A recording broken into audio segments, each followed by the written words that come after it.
CIA Director Michael Hayden has done his final interview before leaving his post in the Bush administration.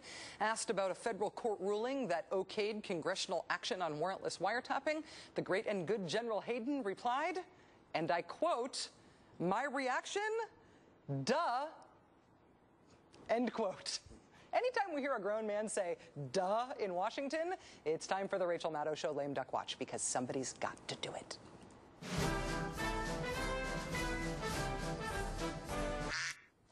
President Ronald Reagan signed the UN Convention Against Torture on April 17, 1988. In 1994, we ratified that treaty, our government.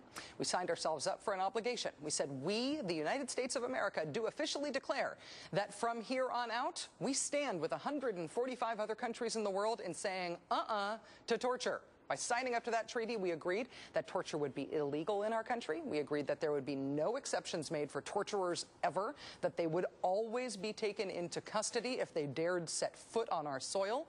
And we agreed that anyone alleged to have tortured or to have gone along with it, to have been complicit in it, would have their case submitted to competent authorities for prosecution.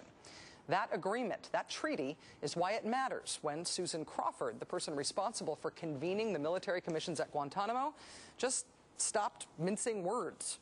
She abandoned the euphemisms, and she told Bob Woodward at the Washington Post that, yeah, what we've been doing is torture. We've been torturing people. She used the T word. That treaty is, again, why it matters. Once you use the T word and you stop saying that what we did wasn't really torture, even though everybody knows it was, once you actually admit that it was torture, our treaty obligations around torture kick in. Thanks to Susan Crawford's interview in the Washington Post, our government just lost the option of not prosecuting American officials for committing torture. At least that's how I read it. In the New York Times yesterday, though, there is a remarkable assertion. The Susan Crawford interview with Bob Woodward, where she said, yeah, it was torture, that interview, the first interview she has done since she was appointed to this military job a couple of years ago, may have been part of a Bush administration strategy. Quoting from the New York Times, in a series of moves this week, including Ms. Crawford's interview published Wednesday by the Washington Post, Bush administration officials seem to be making a public case that closing the Guantanamo Center would be perilous. In other words, according to the New York Times, Ms. Crawford did not go rogue. She did not go off the reservation when she admitted that we tortured people. Rather, that interview was supposed to make the case that Guantanamo shouldn't be closed, that dangerous people who have been abused there, who've been tortured there and can't be prosecuted because of that abuse, they still can't be let out. Yesterday, outgoing CIA Director Mike Hayden did not refute Crawford's torture admission. Instead, he backed her up. He said, quote, "These techniques worked. Do not allow others to say it didn't work. It worked." Want more from the Bush-Cheney Keep Guantanamo Open tour? Well, the Pentagon released a report this week claiming that 61 former Guantanamo prisoners had, quote, returned to the fight. But Seton Hall Law School's Center for Policy and Research carefully analyzed the actual data of previous announcements about this strange statistic. Take a look at this graph that they just published. Kind of looks like an EKG, doesn't it? The graph charts the government's evolving claims about the number of released Guantanamo prisoners that they say went back to their terror-waging ways after leaving Guantanamo. In other words, the Bush administration is willing to concede that they torture prisoners because in their mind it works and they are under no fear of prosecution for that. And because the detainees cannot be prosecuted because they were tortured, they can't be let out because then obviously they all go back to terrorism. It is an argument that is complete, if not cogent. Joining us now is Professor Mark Denbeaux, who is the director of the Seton Hall Law School Center for Policy and Research. He also represents two Tunisian men who are now being held at the Guantanamo Bay prison. Professor Denbeaux, thank you for coming on the show tonight. Thank you for having me. Your research found that despite what the government says, few men who have been held at Guantanamo can be said to have gone back to the battlefield. Can you describe your hypothesis and what you found? Sure. Our model is simply to look at what the government's reports show and analyze them. The government has given its 43rd attempt to describe the number of people who have left Guantanamo and returned to the battlefield. 41 times they've done it orally, as they have this last time, and their numbers have changed from 20 to 12 to 7 to more than 5 to 2 to a couple to a few, 25, 29, 12 to 24. Every time the number has been different. In fact, every time they give a number, they don't identify a date, a place, a time, a name, or an incident to support their claim. What does to return to the battlefield mean, even?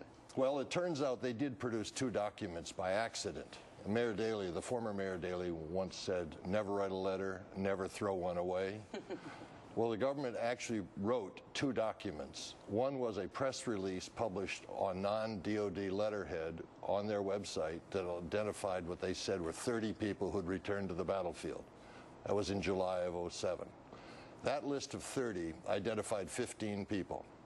8 of those people were divided up into 2 groups. 3 of them were from England. They were called the Tipton Three, and they were there because they did a documentary called The Road to Guantanamo. Wait. Returning to the battlefield means you were in a documentary? Yes, okay. That's included. 5 more of that group actually are identified as the Uyghurs. Now, the Uyghurs are the Chinese Muslims, and they were being held in an Albanian village after leaving Guantanamo, and they were listed as returning to the battlefield because their lawyer wrote an editorial criticizing Guantanamo detention policies.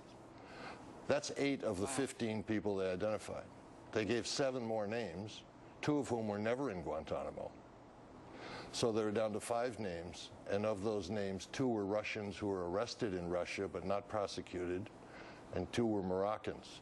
So in fact, there's the number of people who would meet anybody's definition of returning to a battlefield is tiny, and the numbers they've given are simply incoherent. When you have been studying these 43 different utterances, these seemingly random declarations of the number of people who have returned to the battlefield, contextually, when you look at them, can you tell why the government is making those utterances, why they're making the case that there are people, any number of people who have returned to the battlefield? What's the context? Well, the only context that we can find out is this one press release, which the DOD put on its website, and after we wrote a report, removed it, so it's no longer available. We have it because law students are smart and know the technology to find it. The only other document that you can identify that gives the name or identification of anybody who returned to the battlefield is a list of 12 names provided by Congressman Rohrabacher to me during a hearing, and DOD demanded that they give it back, and we didn't, because that listed 12 people they said returned to the battlefield. Of those 12, 5 of them returned to the battlefield in the sense that 2 of them went back to Morocco and were arrested. That made them returning to the battlefield. 1 went back to Turkey and was arrested, and 2 went back to Russia and were arrested, tried, and acquitted, and then finally convicted. So to get to the 12 they have there, they have to account people who were, in fact, only arrested in their home country. So, in other words, we are forgiven from saying, what do you mean the next time we hear them say X number of detainees have returned to the fight? Thank you for having asked that question and done this research on it. It's really, really useful. Thanks. You're welcome. Thank you. Mark Denbeaux is the director of the Seton Hall Law School Center for Policy and Research. With the Bush administration about to amscray for good, shouldn't we do something to get rid of all that bad Rove, Cheney, Rumsfeld vibe that's floating around?